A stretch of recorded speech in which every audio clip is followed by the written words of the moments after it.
Welcome to the Tech Life Well podcast. We're delighted to have you with us. Where we make technology simple, thoughtful, and useful. For more insights and episodes, visit techlifewell.com. So today, we are diving deep into a really interesting stack of material. It's all focused on one thing, sustainable wellness strategies for, the busy professional in 2026. Right. And the goal here is not some restrictive, painful, quick fix. We're looking for a blueprint for lasting health, something you can actually weave into a chaotic schedule. And what's so fascinating about these sources is how they integrate modern performance science with wisdom that's thousands of years old. Okay. We basically have three powerful pillars to explore. First, the science of fighting cholesterol through nutrition. Right. Second, adopting simple daily habits for, let's call it internal maintenance, a true detox that ditches the fads. Yeah, no juice cleanses. Exactly. And finally, unlocking your potential through yoga and the really focused science of pranayama breathwork. So our mission here is to pull out those key nuggets, those actionable bits of knowledge, so you can walk away feeling, well-informed and empowered to make realistic shifts. Right. Today, we want you to feel equipped to handle life's demands without constantly sacrificing your health. And we should start where all performance begins, with fuel. Ode. Yeah, what we eat. Yeah. And specifically, how to optimize heart health, which is a huge, often overlooked concern in these high-stress environments. Okay, so let's get right into it. Cholesterol management. Specifically, that LDL to HDL ratio, the quote-unquote bad versus the good. The sources all seem to emphasize that this isn't about some massive, scary diet overhaul. No, it's about smart, highly strategic food inclusions. So that raises the question, what's the actual mechanism we're trying to use here? Well, the sources keep coming back to one key thing, soluble fiber. Soluble fiber. Yeah, they explain that certain foods, oats, barley, legumes, they do more than just fill you up. They actively function like sponges inside your digestive tract. Sponges. Literally. They bind to cholesterol particles and escort them out of the body before they can get into the bloodstream and, cause problems. Yeah, I like that sponge analogy. It really helps frame it. But for a professional who's maybe short on time, what are the most strategic ways to start using that fiber right away? The sources are very practical here. They say starting the day right is, it's non-negotiable. Okay. So that means prioritizing things like oatmeal or barley for breakfast. You can even prep overnight oats in 5 minutes. Super easy. And for savory fiber, adding a scoop of tree-cooked beans or lentils to your lunch salad or your soup. It's just a really simple, dense source of that fiber you need. And it's not just grains and beans, right? The sources also mention a specific fiber compound, pectin. Absolutely. Pectin is a type of soluble fiber, and it's found all over the place in fruits like apples and pears. So an apple a day. Well, integrating a crunchy apple into your afternoon snack isn't just about curbing hunger. It's a strategic move to help lower that problematic LDL cholesterol. It's a really easy win. Okay, so that helps with the bad cholesterol, but this is where it gets really interesting for me. The sources say healthy fats aren't just okay, they're essential for boosting the good HDL. Exactly. This goes against so much of that older kind of fat-phobic advice. We need to embrace unsaturated fats, especially omega-3s. Which means? Fatty fish, salmon, mackerel, tuna. These are the champions of the source material. The omega-3s in them are scientifically proven to decrease triglycerides and LDL, while at the same time raising that heart protective HDL.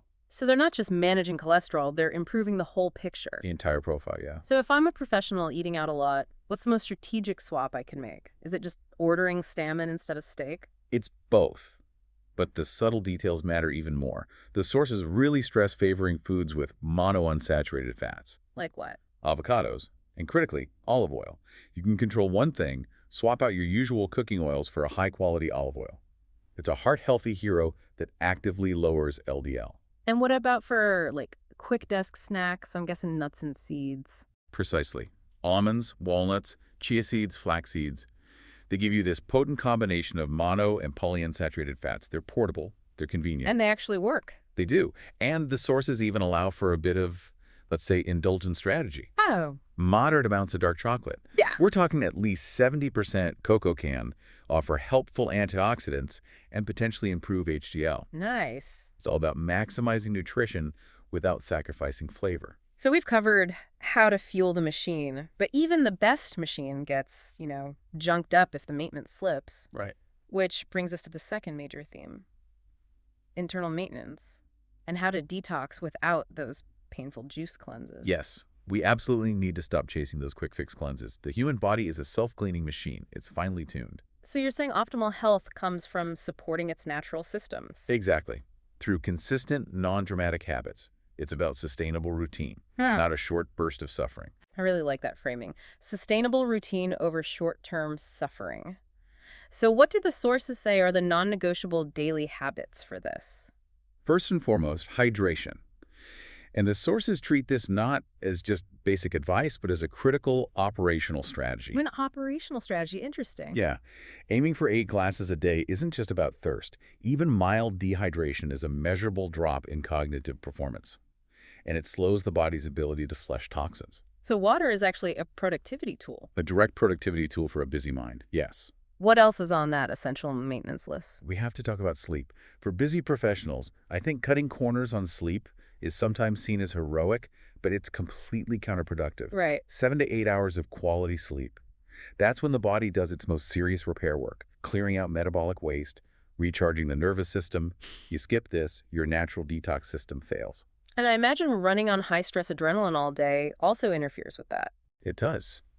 Stress management is critical because chronic stress actively hinders the body's ability to cleanse itself. Stress hormones divert resources away from repair. Which is why things like meditation or deep breathing aren't luxury. They're vital maintenance tasks.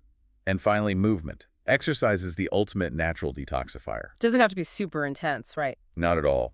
Aiming for 30 minutes of moderate exercise most days promotes crucial circulation and lymphatic drainage. That movement physically gets waste products moving out of the system. Okay, and the sources had a specific recipe tying hydration and this idea of strategic inclusion together. They did. The lemon ginger detox drink. It's a simple, incredibly effective ritual to add to your morning. Let's share that, because simple and effective is exactly what people need. It's just 1 glass of warm water, the juice of half a lemon, and about a ½ inch of grated ginger. That's it. And there's real science behind it. There is. The lemon provides vitamin C and citric acid, which aid digestion and gently boost metabolism. And ginger is famous for its powerful anti-inflammatory properties. So it's a micro habit that pays macro dividends. Exactly. It just supports the whole system. This all flows really nicely into the third pillar then. We've talked about food and function, but now we get to the control panel of the body itself, the nervous system, Right. and exploring practices like yoga and pranayama, which are maybe the most accessible stress busters out there. You hit the nail on the head. Yoga is so much more than just flexibility. It's a holistic practice, physical, mental, and spiritual. So beyond the obvious physical benefits like strength and balance, The mental shift is what's truly revolutionary for someone facing constant deadlines. I get the physical side, but for a high performer who needs to be mentally sharp, why is slowing down to do mindful movement such a powerful tool? Because those mindful movements are a direct antidote to being chronically on. They lead to significant stress reduction by actively activating the parasympathetic nervous system, The rest and digest system? the body's own calm-down system, yeah. By practicing this, you're training your brain to switch gears, which improves mood and increases self-awareness. Both are key for emotional regulation under pressure. So it's building mental resilience, not just physical flexibility. Absolutely. The sources note that long-term consistency with yoga fosters much better sleep quality and can fuel a greater sense of purpose. It helps anchor you. And that leads us right to pranayama yogic breath control. We just breathe without thinking, but this practice offers a direct, immediate path to harnessing our own potential. And this is where the science gets really specific. Pranayama works by giving you conscious, moment-to-moment control over systems that usually run on autopilot. So when I'm staring down a huge deadline, telling myself to activate my parasympathetic nervous system feels a bit abstract. Of course. What's a practical trick from the sources that works fast? The sources basically break it down into 2 types. First, you have the off switch, the slow, calming breaths. A technique like slow, deep breathing explicitly activates that parasympathetic system. It's an immediate relaxation tool that reduces stress hormones right when you need it. You have 60 seconds before a big meeting. You do the calming breath. And the opposite. What if I'm hitting that afternoon slump and I really don't want another coffee? Is there a breathing technique for that? That's the second type, the natural espresso. Techniques like rapid rhythmic exhalations, it's called kapalapye, Hmm. actively stimulate circulation and oxygen flow. It's revitalizing, and you feel instantly energized without any caffeine crash. Wow. And the sources even connect this back to cognitive function. They do. Another variation, Bostrika, or bellows breath, is highlighted as a way to dramatically enhance cognitive function and improve memory for a short burst. It sharpens the mind for complex tasks. And just physically practicing these strengthens your lungs and respiratory muscle. Right. It's physical training, not just a mental exercise. So the breath is this free, powerful, portable tool you have anytime, anywhere, to balance your body and mind. So if we tie this all together, all three pillars, nutrition, the detox habits, and these ancient practices, they all share one common thread. Consistency is key. Exactly. These aren't aggressive one-off efforts. They're sustainable lifestyle shifts designed to be woven into a busy life. Right. We've talked about how soluble fiber acts like a sponge for cholesterol, how simple hydration is a core strategy for your mind and body, and how deep breathing taps directly into your nervous system. It's all interconnected. Well, we hope this deep dive provides you with some specific, actionable knowledge to build your own wellness blueprint for 2026, one that's really tailored for your professional demands. And now here's a final thought for you to explore. The sources emphasize the physical benefits of practices like yoga and pranayama, stress reduction, flexibility.